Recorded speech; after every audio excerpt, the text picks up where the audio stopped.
Welcome to Startalk with your hosts, Colin and Marty.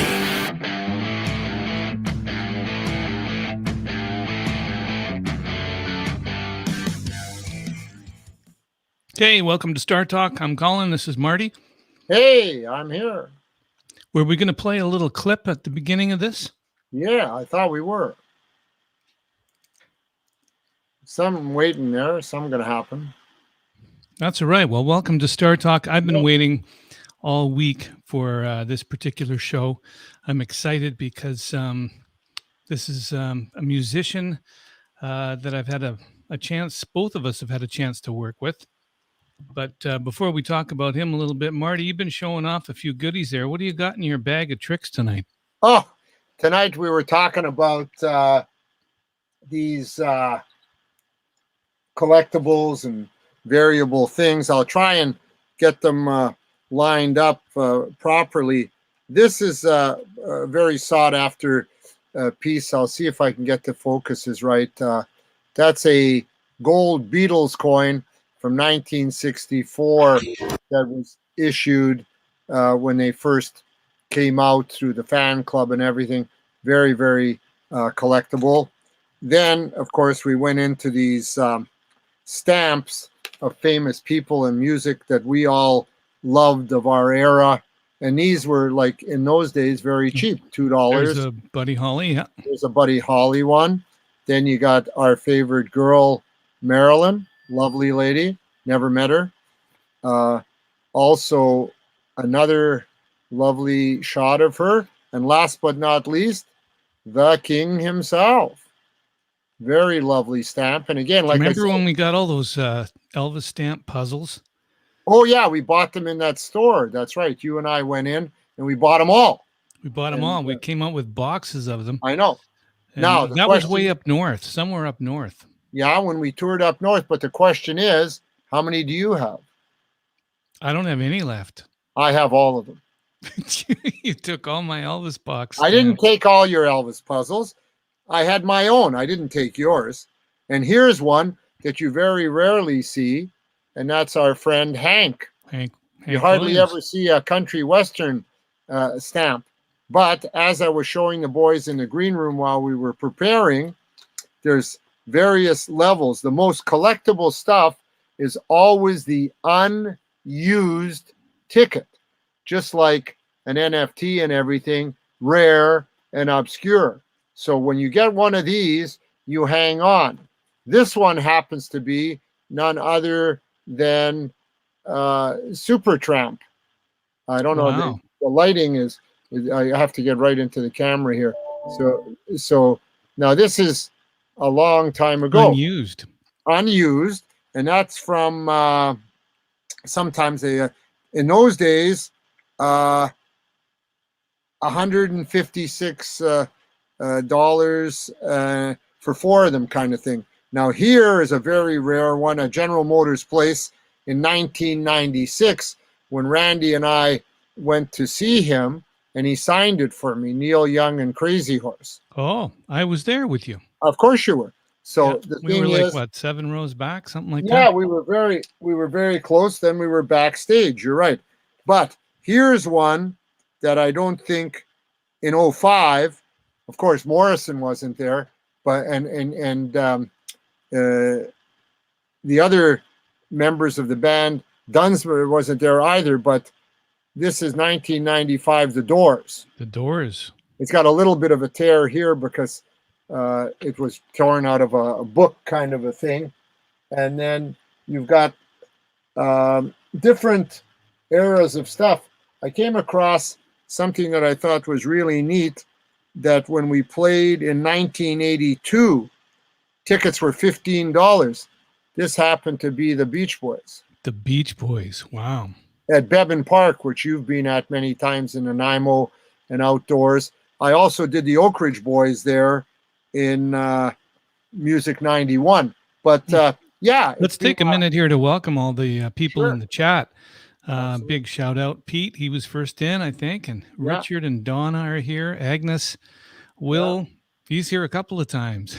Will is in the house, Rochester, New York. Agnes and Harrison, Joseph, Cindy, Joshua.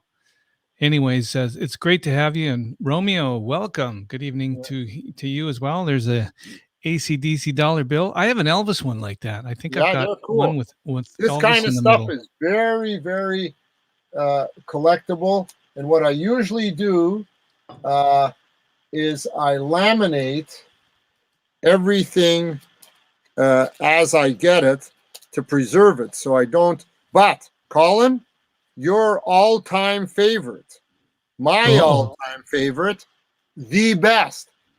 If you can get these, get them. Wow, look at that. And this happens to be none other than the stamps. Stamps. I've never seen those. Rare as can be. The Guess Who stamps from the post office. When I went to the post office, I would have bought every single thing they had. They only had one in the showcase. Wow. I said, I got to have it. She says, well, it's a display. I said, display? It's for sale, isn't it? Yeah. I said, I would like to buy that, please.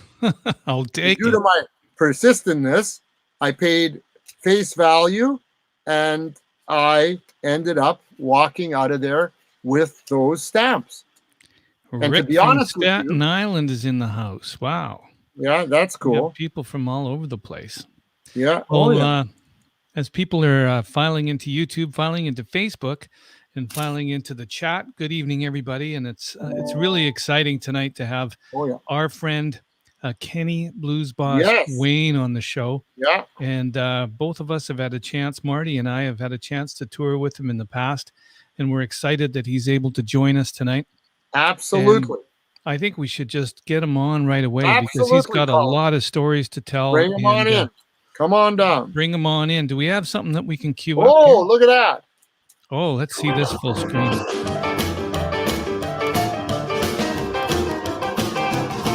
Lady, don't you walk away. Anything, don't you walk away. I love you, pretty baby. Love you both night and day. Lady, hear what I say. Anything, you hear what I say. I love you, pretty baby. Love you both night and day. I'll buy you the bottle of the finest champagne. I walked 40 miles in the pouring rain. I saw you in the Playboy magazine. Never found a girl like you, baby. You stole my heart, baby. I love you, pretty baby. Won't you stay with me? Listen, I love you. Love what you do. Love it when you tell me that I'm for you. With all the money in this whole world, love it when you tell me that I'm your baby. You stole my heart with me. I love you, pretty baby. Won't stay with me.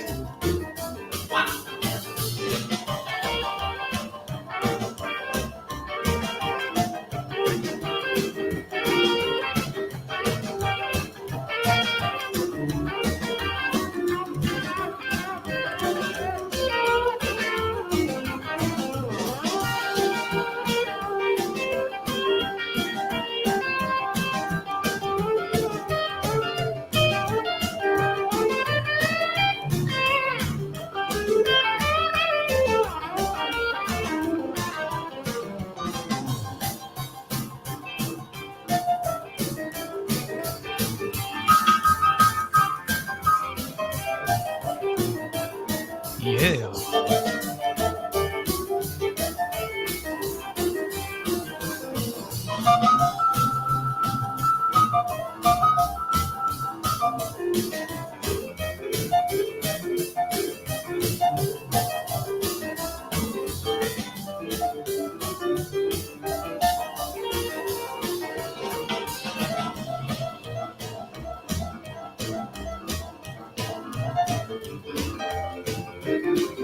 Man, check that out.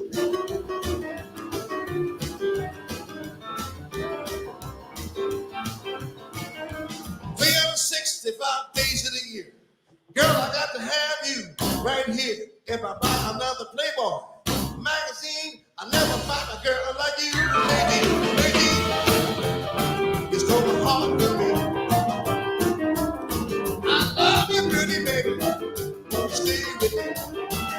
Yeah, I love you, pretty baby. Won't you stay with me? Yeah, I love you, pretty baby. I want you to stay with me. Wow. Yeah.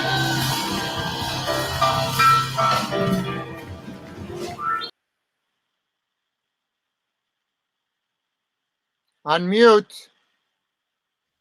Welcome to the show, Kenny Blues Boss Wayne. Where are you, Kenny? There he is. I cheer. Yeah, I was just grooving so much I had to mute my mic because I was like, We're yeah, digging this it. is We're great. digging So fantastic to see you again and have you on our show. It's been a while. I know everybody's kind of been cooped up and Yeah. a lot of the shows haven't been going on. How has this year been for you? I know it's been difficult for a lot of people, but what have you been managing to do while you've been home? Well, actually, just looking over some old material. I'm always thinking of the future. But there was some things that I've done in the past where I've kind of overlooked, passed by, fast forwarded, and so I had a chance to go back to my very first recording release back in 1978. Wow. And listen to how I had progressed and changed in different genres of music and styles and stuff like that. I had a chance to review some stuff, which has been very. Isn't it funny? Very Isn't it funny? It's like when you feel like you just left off where you stopped something, and it's like all of a sudden you're back there again. Yeah. Well, it's definitely that circle. You make the complete circle into something, and I find that as you get older, you kind of go back to the styles that you started, or the styles that attracted you to making a decision in music, and which I started from gospel music and kind of went to revolving around, Roots. So that's sort of you sort of look at that, you try a little pop this and a little jazz that and funky this and R&B that, and then you get to the point where you where those type genres in rock and roll, some of those genres of music is left for the younger, more energetic. So you sort of get into some music that has a little life's message, if you say. Yeah. The things that you want to say, that you said everything else, is things that you might not have had a chance to say when you were young because no one wanted to hear about that. Right. But as you get older, people want to hear a little bit more about your life, and so that makes a big difference. So tell us a bit about your life. Take us back to those early roots. And you mentioned you were going back to that music that inspired you. What was that music? Well, a little bit. I started. My father was a minister, so we got started in church, music, gospel music, and then of course, it kind of led out to some of the popular hit songs, of the '60s. For people that wanted to listen, it was music, a little bit more of maybe kind of standard, slow standard jazz, and for older crowd. For young people who wanted to dance, and you had to do popular stuff that was on the radio hits. Radio hits, yeah. So, for dances, you had to, so you had to have it balanced. You had to be able to play both. There was a nightclub atmosphere. There was a kind of styles of music you play for your parents and your parents' friends, and then there was for the young people that wanted to dance. So you have to have pretty much everything kind of covered if you want to be active. So when you went to your room all by yourself and you put on a record, what was that record that you loved to listen to? I put on Ray Charles. Uh-huh. Yeah. I put on a little bit of Fats Domino. I put for jazz. I put on Earl Garner.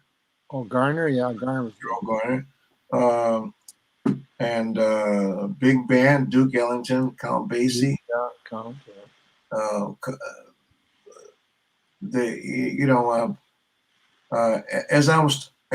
When I was first starting off, I was listening mostly to instrumentals. Hmm. Uh, um, with the exception of like for dances, you listen to people who are actually singing. So then you listen to like Nat King Cole, and then you listen to Ray Charles because he had a variety of music that appealed to a lot of different people. A little taste of country, a little taste of blues, a little taste of R&B, little taste of everything, Yeah.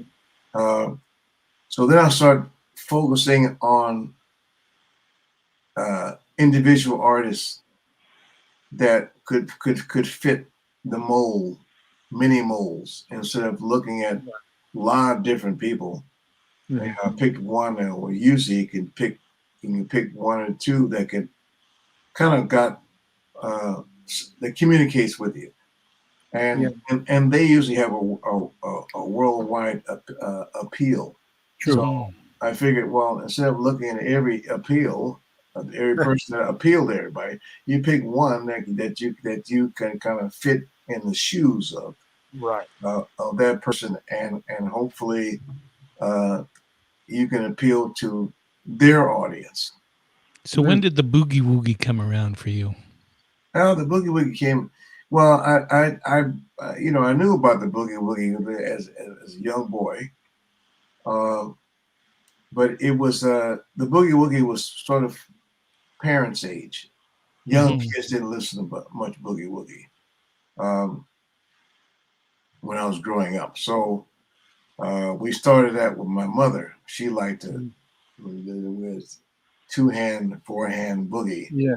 And she would do we would take turns and switch. But that was specifically for her. Uh-huh. I mean, none of my friends, they weren't interested in the boogie woogie.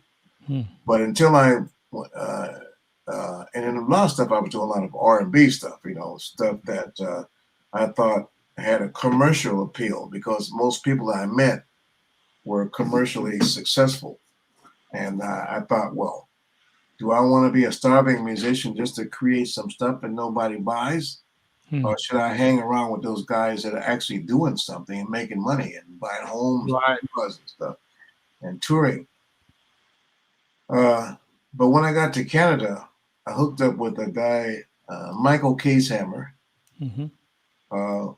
and he was putting on a show in Victoria, and he said he was putting on this piano boogie woogie thing. And he knew I was playing blues and stuff, and I said, I didn't really think, first of all, I didn't think there was a market, because all the people I was associated with, everybody was boogieing with, guitars and harmonicas and everything else and bands. And he was talking about just piano. And I thought, I didn't really think there was a niche for just piano. That sounds to me more like a piano recital. Classical recital. You hear a piano player sitting there and everybody's quiet, and I'm thinking, well, that that doesn't really excite me. So he said, no, it's William McCalder was part of that. Yeah.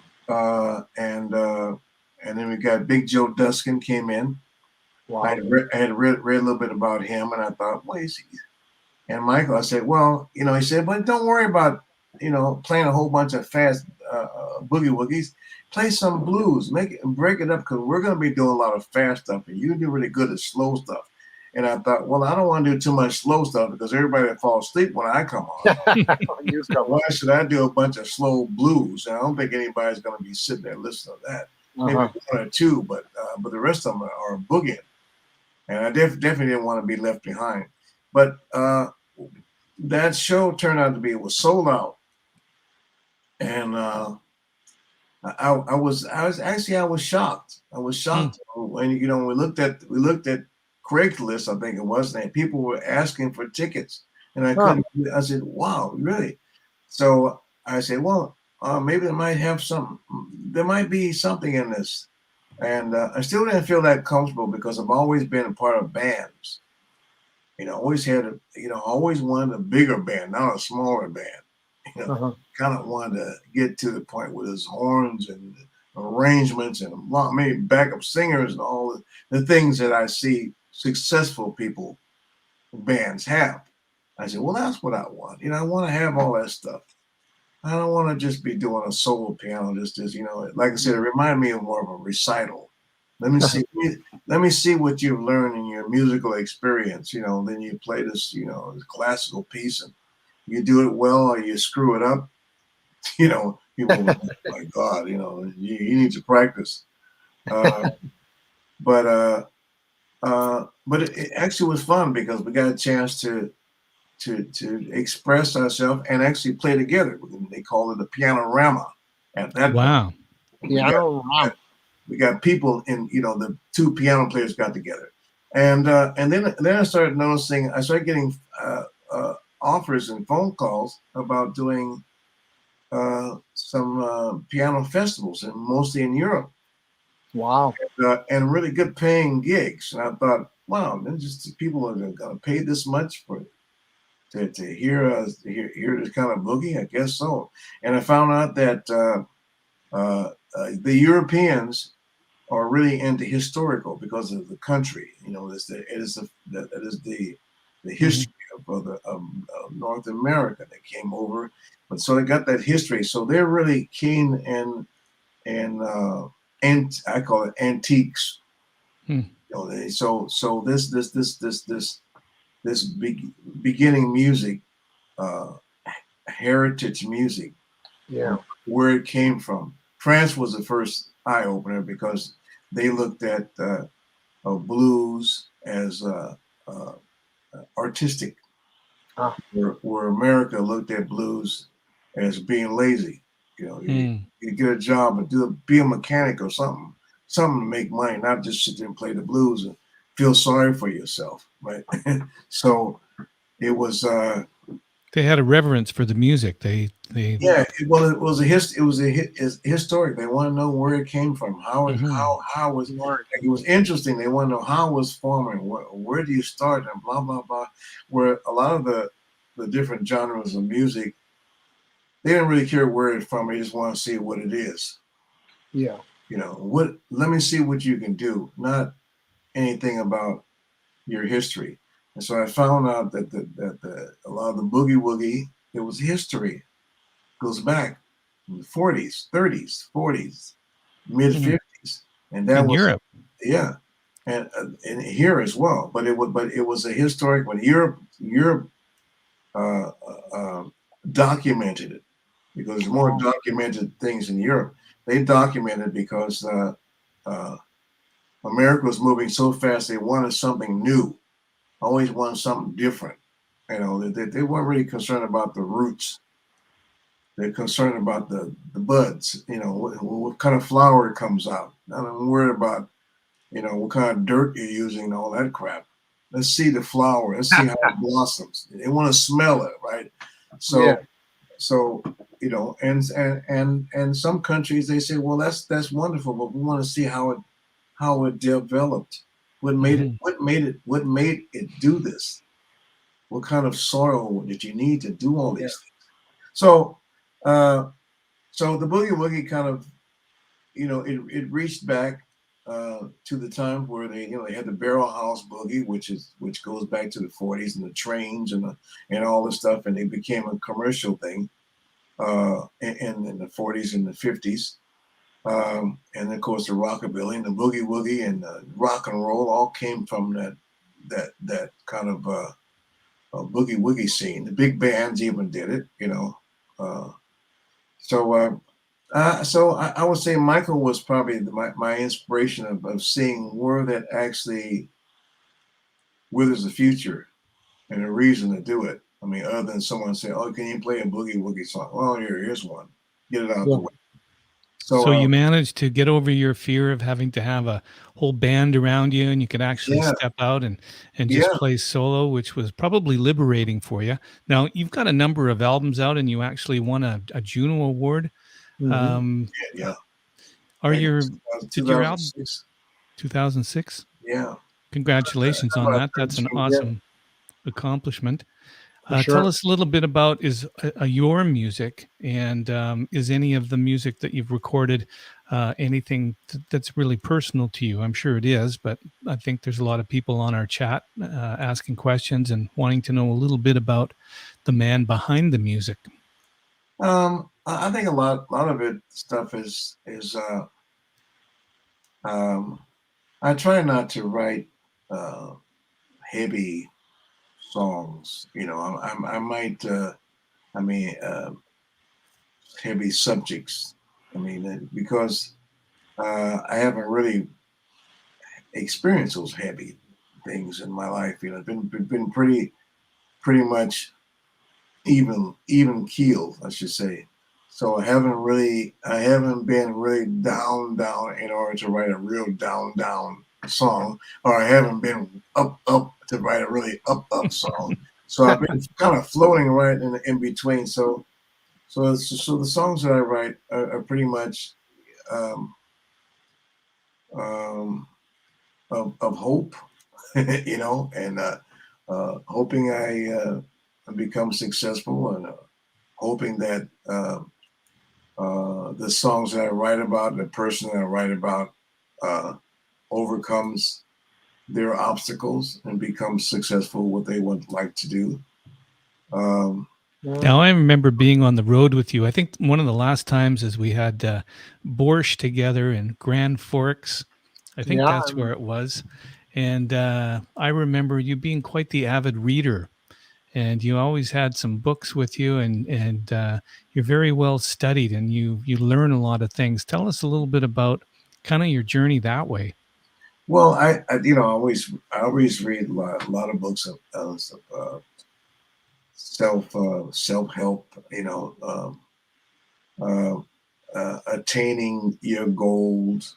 Um, um, just books, I guess, of trying to acquire more wisdom and I think basically the positive thinking part, because in this music business you have these, you know, downfalls, or you have this it's easy to get discouraged. And so I read a lot, and I could pass it on to a lot of people I know that are trying to struggle through uh, life, you know, relationships, uh, uh, their career. So, Hmm. uh, yeah, and it's something I enjoy. You know, I mean, I kind of like. I mean, it's kind of almost like in the therapy, right? You sort of you sort of give someone an idea, and a lot of I've given a lot of people a lot of ideas, and some of them I've thought about, and I thought, wow, why didn't I do that?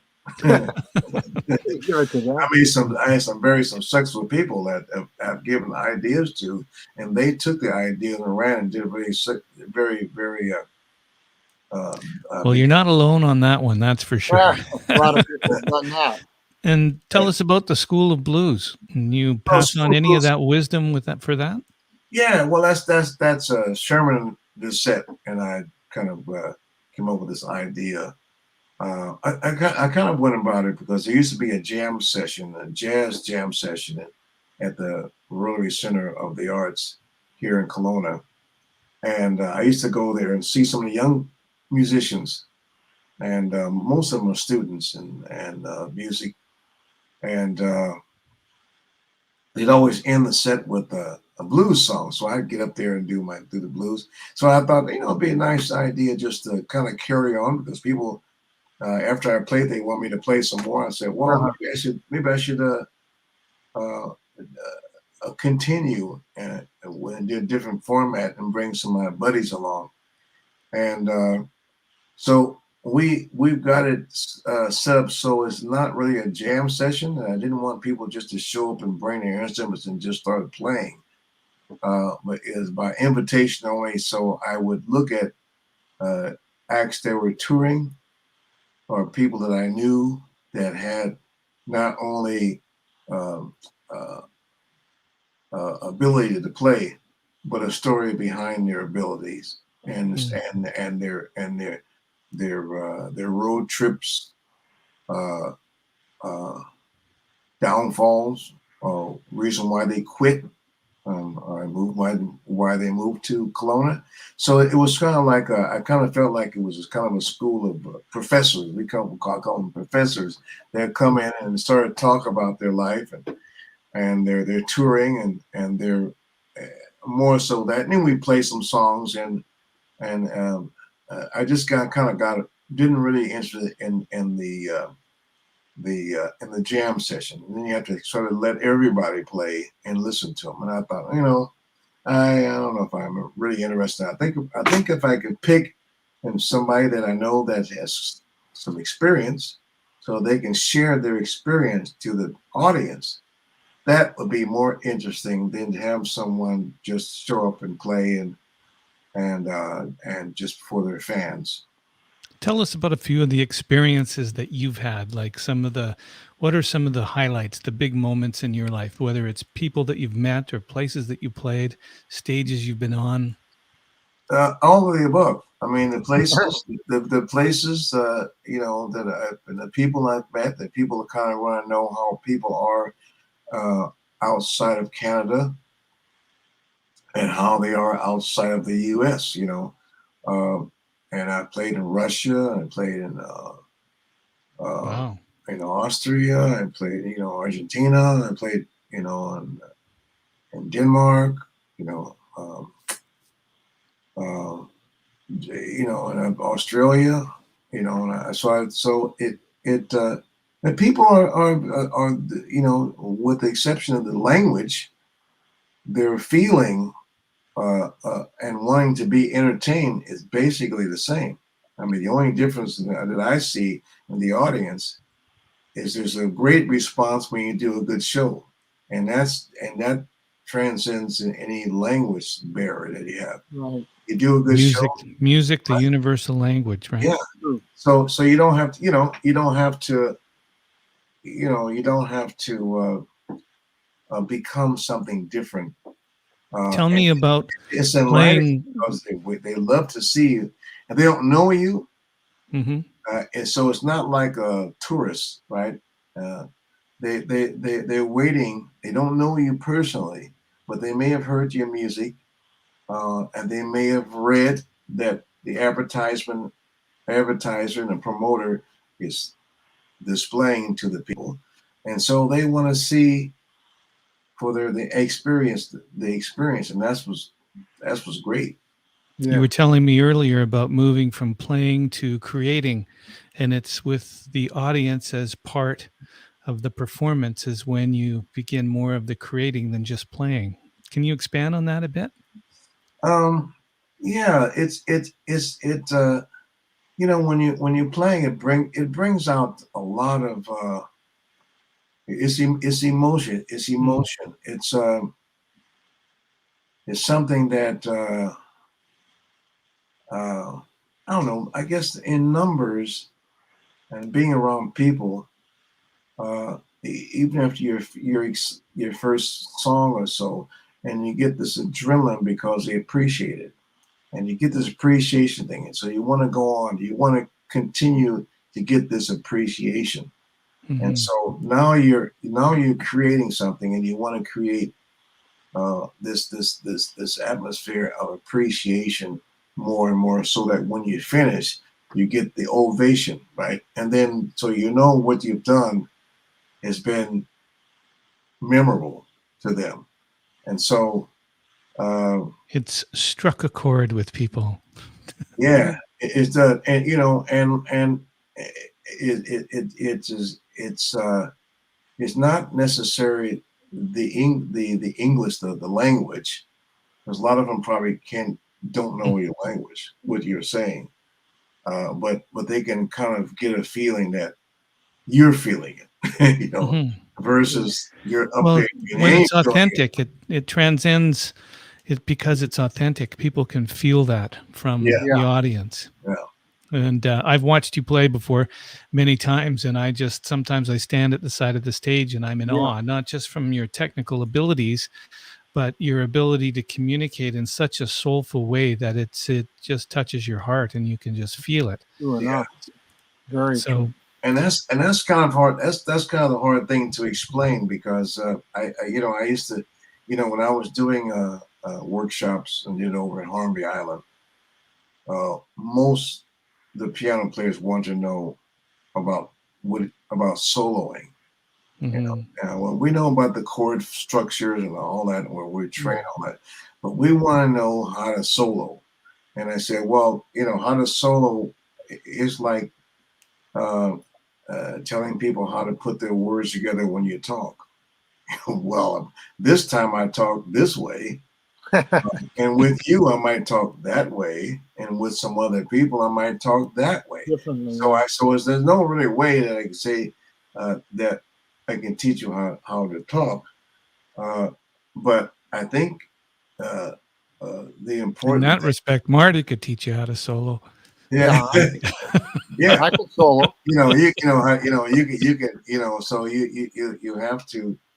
I think if what I was taught years ago is that when they say you said something, it means that you actually are able to communicate it. A lot of times you're able to sing it, know what you're doing, and sing it. And if you're just playing scales, then if you just sing scales and you watch the person that you're singing it to, and you see if it's inspiring to them, probably start yawning because it's something. Okay, well, you played the, well, we know the C scale. That's wonderful, fantastic.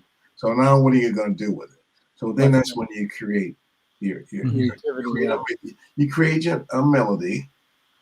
I just teach. I do play the melody that you want to create first before you play it. Right. If you and if you place a melody that you can't verbally, then it means you're guessing. You're guessing what you don't know exactly what it is, but you're guessing it. And so these guys tell me, you know what you're singing, just like if you're singing a song. We got some words, you sing those words, or you make up the words. But if you just go, it's like, what are you saying? You haven't said anything. You thought that there was, or if you say it that faster, it might appeal to some people until you slow it down and they hear you're not saying nothing. And so, I think that you learn to say something, speak. Your mind. Tell us a little bit about. Like you're singing a song. You're singing a song. You want to, if you're singing, well, some of these raps, I don't even know what they're saying because they run it's so long and so many words, so repetitious. And I said, but I do give them a credit for being able to write, the rhymes or whatever in it. But most of the people, if you're talking to a lady, you're speaking a language to her. You're not rambling. You're saying, what are you saying? What are you doing when you play?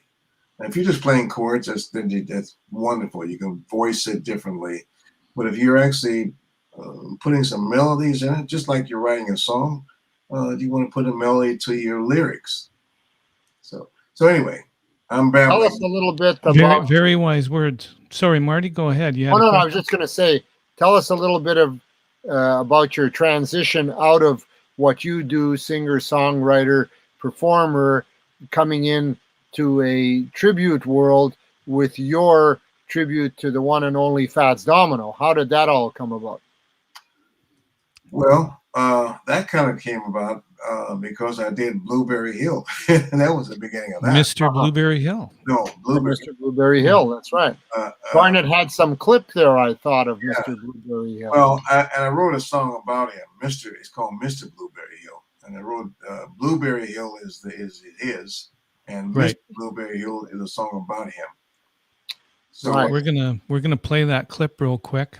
Thanks for the transition, Marty. Thank you.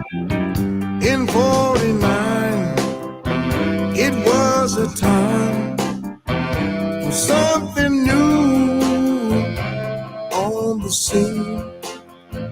A short, fat man fit the bill from New Orleans. Mr. Blueberry Hill, your songs will never go away. They were big songs then, and they still are today. Ain't that a shame? He had to go. He is much a part of us still.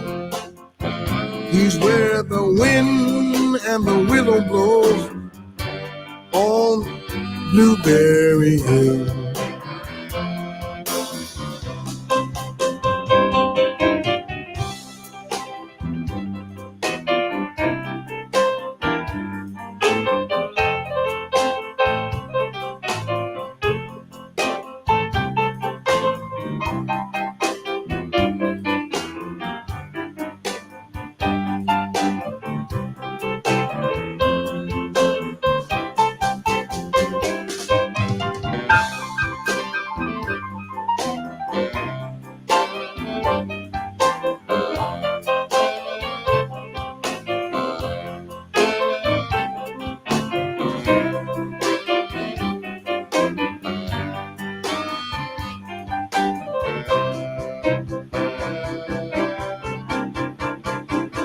So Mr. Blueberry Hill, your songs will never go away. They were big songs then, and they still are today. Ain't that a shame? He had to go. He is much a part of us still. He's where the wind and the willow blows on Blueberry Hill.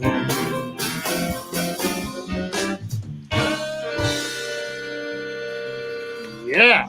Fantastic, Kenny. You never cease to amaze me. You're just you just bring that Fats Domino sound to life. It lives and breathes through you. It's so wonderful to hear. Well, yeah, I think that the Fats Domino had that. You know, my folks are from New Orleans, so I think without trying, it sound. Most people will say, you know, you sound like you're from New Orleans, and I said, well, you know, no, I'm not from New Orleans. My parents were from New Orleans, but obviously I must have got it from them some kind of way.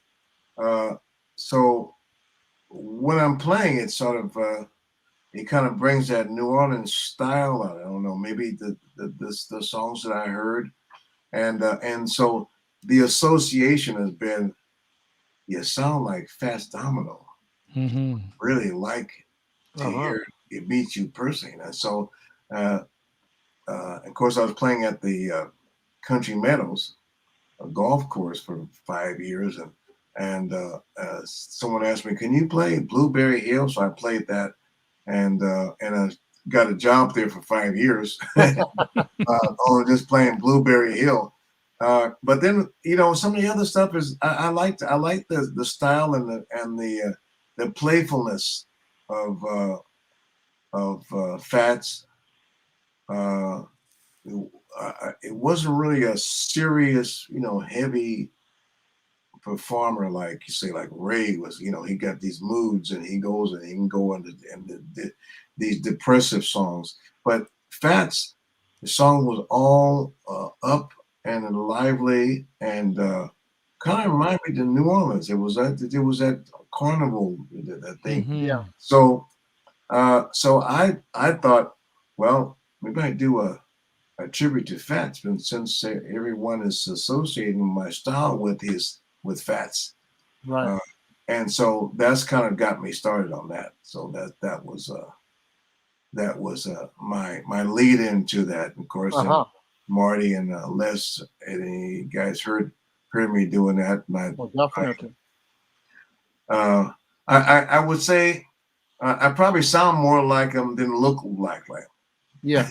I Definitely. think Fats, with the exception of the hairdo, with that 50s hair. Of course, the last few things in life, he had the marching hat. Yeah, he wore that. But I never really was figured that I need to have to look like him in order to sound like to be convincible that that you have this sound. We got a few Uh-huh. comments in the chat. My Crypto Adventure says, "What a beautiful gift of talent you've got, Kenny. Thanks for sharing with us." Agnes says, "Thanks. That was great. Thank you, Kenny." Great show. Philip says, "Great show." Grant says, "Amazing." Kev Talented Mo man. says, "What was your favorite venue to play, if you could pick one?" One of my favorite, I think, was it was a place called the Spectrum in Montreal. It was no longer there. Montreal, yeah. Yeah, it was a great. It was one of those theaters that the band came up from the floor and came up, and it revolved. The stage revolved around, which was great. That's been most interesting stage. And the piano came up with you? Yeah. Wow. Well, the whole band came up. The whole band, yeah, that would be exciting. Yeah, we were That'd be down. amazing. Yeah. Yeah, and that was a nice movement. That was a nice. Yeah. It's not this place is no. We played at the Montreal Jazz Festival. Excuse me, and and that was one of the last shows. We did outdoor shows, and we did one indoors, and that was the indoor one. Oh, hear that? Yeah. Yeah. That's your intro. That's my phone. That's my wife calling me. Oh, the offers are coming in right now. Yeah. Get the wig back out. We only take 10% between us, so it's okay. Yeah. It won't be too hard on the pocketbook. Well, it's so much fun to have you on the show, Yeah, Kenny, and there's lots absolutely. of people that have just been blessed by hearing some of your music. Were you able in all your travels to meet any of your heroes and to play on the same stages as some of the musicians that you liked? Yes. And admired? Well, Pine Top Perkins, we did a show together. Another piano, Big Joe Duskin. Dustin, Johnny Johnson. Wow. And Floyd Dixon. These were piano players that that we had some duets with. Going back pre-blues times, I had a chance to perform with the members of Sly and the Family Stone. That'd be cool. And Brian Delaney. Yeah, they were great, Delaney. Yeah. That's my early 80s or late 70s, 80s type band. I have my Spotify on, and they give me the artificial intelligence gives me my daily mix of songs it thinks that I might want to listen to. And I was listening to Spotify the other day, and a Miles Goodwin, who was the lead singer for April Wine, That's right. his song came up, and I heard this piano solo in it, and I went, "That is amazing! I love that. Who played piano on that?" And so I went and I had to go look it up because I wanted to copy some of those licks, and it turned out it was you. He sent me tape. He said, "Can you put some piano on this?" And so It was great. I've been doing a few things like that during the COVID. People would send some things. I did one that was kind of a Mahavishnu. Oh, No, not Mahavishnu. No. yeah. Yeah. It was Let's ask the people in the chat. Yeah. And I did, and somebody, they said it was a chant, right? And so they wanted me to put some piano to that, so I put a little there. That was the first time I had that kind of thing. Anyway, I did put a nice band. The guy loved it. He's in That's Toronto. good. He's also a filmmaker, and he Wow. said, I love what you did," and he sent me some more stuff I haven't worked on yet, but I will this month. I think we got to get Garnet in here, and we also got to get that big draw for the fans there. For Oh, something from Before we Kenny. do, I'd just like to give Kenny a chance to say if Sure. he's working on something specifically now, or what's. yes. You said you were talking about the future. What are you thinking about? Well, I just recorded another album. It wasn't original, but it was a. It was speaking about history, and I did recorded a record that was a tribute to Willie Dixon, two Chicago guys, Willie Dixon and Memphis Slim. Oh, wow. And their music that dates back to the early 50s. I guess just to make people aware that the blues wasn't just about guitars, harmonicas. In fact, back in the 50s and late 40s, the piano was up front and the guitar and the harmonicas was in the back. Now it's kind of in reverse. But Switch the roles. Back then it featured the piano, and so with Memphis Slim, who wrote, by the way, wrote "Every Day I Have the Blues," that was a big thing for BB. They took the music from Chicago to Paris, and they actually introduced a lot of the Chicago musicians to the European audience when they did the folk festival, folklore album. When they took Holland Wolf and Muddy Waters and all those guys over to Europe, well, they had already been there, and they had kind of planted the seed. Those two individuals. So I thought, with the COVID and half of restrictions, and you can't have X amount of people on stage, that I would produce a trio. And people said, I would like to hear a lot more piano. Well, if it's a trio, you're going to hear a lot more piano. You're going to hear a lot. Don't worry about that. So, usually in mine, I have guest vocalists, and I have, guest guitars, I have guest saxophone players. And this one, excuse me, it was piano. It featured piano and bass. Willie Dixon and Memphis Slim. And so we recorded 17 songs. Wow. And did we performed it live, mistakes and all, doesn't matter. we played it live. The label that I'm on now, which is Stony Plain, and they're associated with True North. Right. They loved it, and so they're going to do a vinyl. Wow. They're doing a vinyl, and they picked 6 or 7 songs, and then have a download card. But they got really excited about this. So this is my first album from Kenny Blues Boss Wayne, that's unoriginal. Hmm. I have no songs on there that's mine. It's all them. But we picked obscure songs that everybody's not doing in Chicago. And Right. we feature that. We got a great Bill Dahl from Chicago, a great historian, Chicago writer.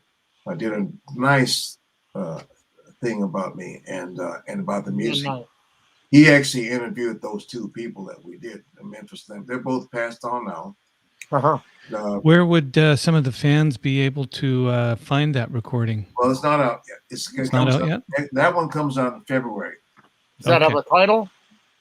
Yes, it's going to come out in vinyl as well. It's Marty's going to line up for that. oh Oh, yeah. definitely. I had my last album that came out, and I didn't even tour on that one because of COVID. So I had a new album that and then when the regulation said that only have X amount of people on the stage, well, that got rid of my horn section. Dream. Backup singers, and then they had to have any guest singers. They had to be approved, So then I said,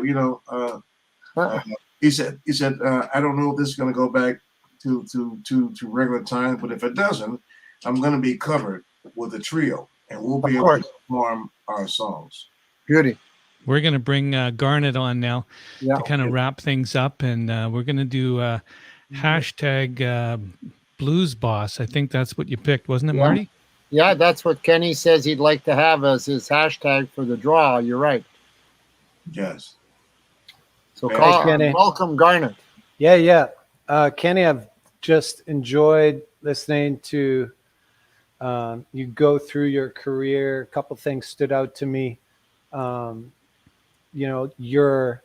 Your honor of the history of music. And I think there's so much to learn as we look at the greats of the music industry.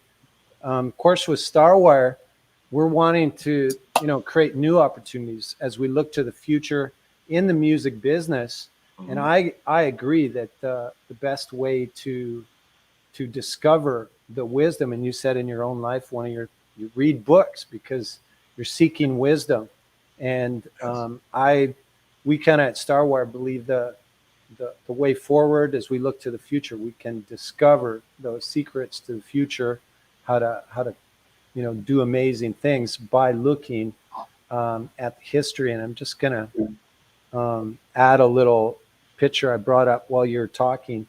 So here, we see some of the innovations of music, and every innovation that came, there was an opportunity for musicians to monetize their music in new way, whether it was radio, cassettes, coming into, and now we're kind of this kind of little chart ends, we're at a place now where, when I'm at home, you just say, hey, Google, play Kenny, and your music starts playing, right? Yeah. And recently, we've seen a new innovation in the area of how people can consume music. And no, it's not streaming music. Beyond that, we've seen the emergence of a new technology, blockchain technology, and what people are seeing as NFTs. And we know that this technology, we're seeing huge sales. This is Q3 2021. And the same way we saw music innovation happening throughout history, there's been monetary innovation, banking innovation, starting with banks using computers. Then we saw the credit card was invented. That was another way we could spend money. Then ATM machines, and now e-transfers. But this is the first time in history where we've had an innovation where we could sell music and a financial innovation happen simultaneously in the same technology. And that's why we're seeing these kind of amazing numbers. And we think at Starwire, we're going to see amazing opportunities change not just for the musicians themselves, but for the fans too. So I wanted just to mention three things that this innovation is about. Number one is community. And, here we see the crowds. There's nothing like people gathered together to hear those live music. And, Kenny, some of your favorite memories are from these live gigs and the energy that is passing. And this is, what NFTs have the power to create community of people who enjoy a particular kind of music, a way for them, not just to enjoy the music, but to enjoy each other and the power of those tribes, those fan bases. The other thing is collectibles. And again, this is something streaming doesn't really touch on, but it's something very connected to the human experience, is that we love to collect things. It's part of the way we process life.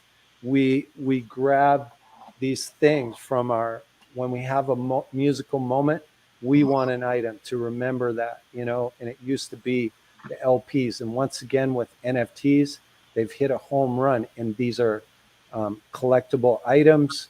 People trade them. It engages our emotions in that whole way. And of course, Marty, you're like the biggest collector. You're one of the happiest guys that I know. And I believe the joy that you get is, comes from your huge, collection. It's something that brings, happiness to people. There we and go. The third thing is access. And of course, just what we're doing tonight, we're connecting with you, Kenny, and it's a privilege. It's like it's awesome for our community to hang out with you, to ask questions through whatever way. And again, this is something NFTs, are bringing us in a way that hasn't happened before. We're weeks away from our own NFT launch. We're going to be sharing more about that. But right now, I want us to do a giveaway. Part of that, we got a collectible right now that's gonna go out. And what Marty? What is tonight's? Yeah, Kenny, what are you going to offer our listening public? The winner. What will you be giving him signed personally to him? Well, I have a few records here. Why don't you give him that painting behind you? Yeah, right. That only cost you $1,000. I might I probably have to if I move. Well, give it to me. Give it to me. Yeah, it's big. I know that. It's about what? It's giant. 6 by 6. One of your fans give that to you. I mean, it's huge. Takes up almost the whole wall, 3/4. So what do you got? Some vinyl? I've got, huh? What do you got? A vinyl or a CD there for us? Oh, CD. CD. Yeah, my vinyl's not out yet. The Okay. CD. Okay. All right, and the hashtag is going to be Blues Boss. Right on. Okay, so for everyone out there, we need, if you want your shot to win this, it's your moment. Put in Hashtag Blues Boss. Hashtag Blues Boss. Yeah. Who's the boss? Here it comes. We'll give you guys a minute just to Queue up. I'm going to start collecting. There it comments is. here. Ball. Yeah, that's it. Here it comes. Oh, we got some coming in. Drum roll, please. Yes, Drum sir. roll. Entries, come on. We got to get over 9 entries. I'm not going to Gotta start have the more drum than roll that. until we get one more entry. You got to have double figures there. Come on, Colin, you go in. I don't know how to put it in. Oh, wait a minute. Oops, I just reset it. Okay, that's okay. You're allowed. I thought, I don't know how to enter in. okay, here we go. Okay, well, 9 and counting. And it's limited amounts because I'm taking I like this giveaway and Uh-huh. but I'm actually And they'll be signed too. But I'm going. Yes, and I'm getting ready to go on tour, so I need to fix. We only need one, my friend. One. Here we go. And the winner is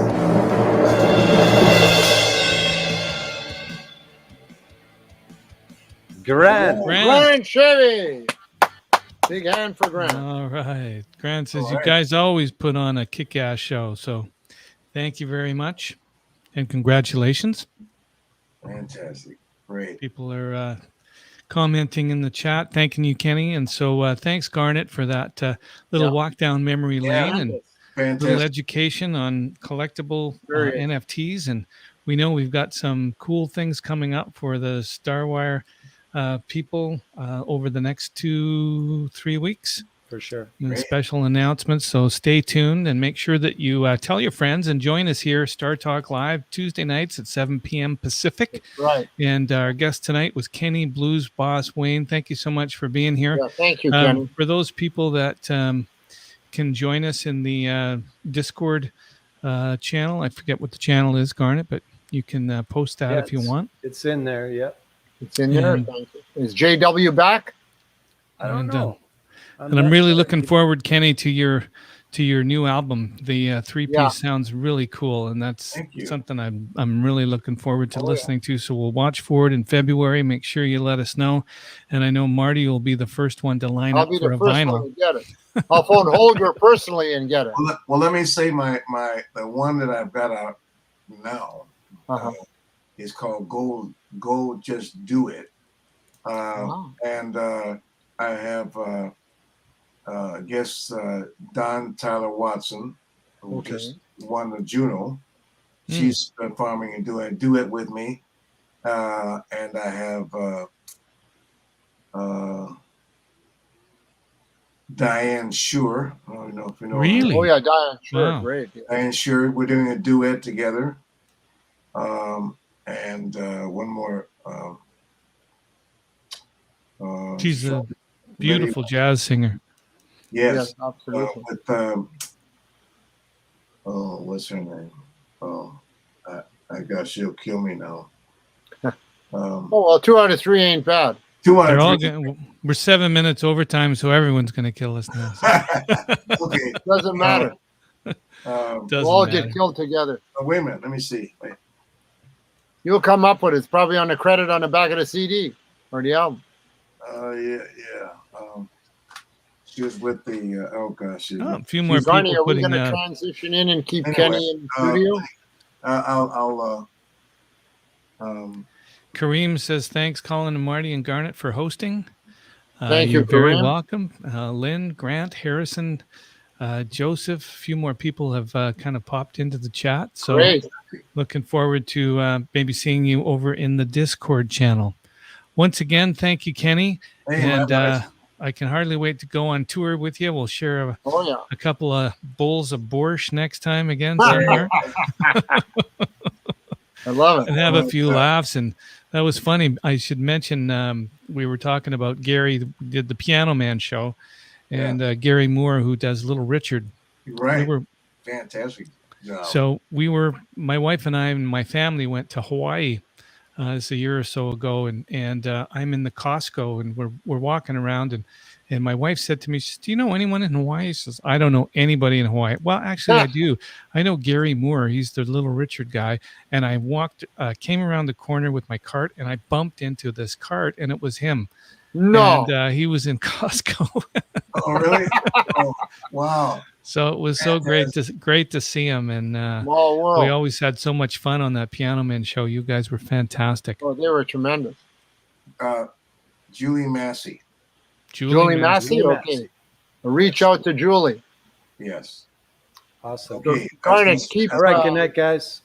keep Okay, Kenny in. bless. Peace and love.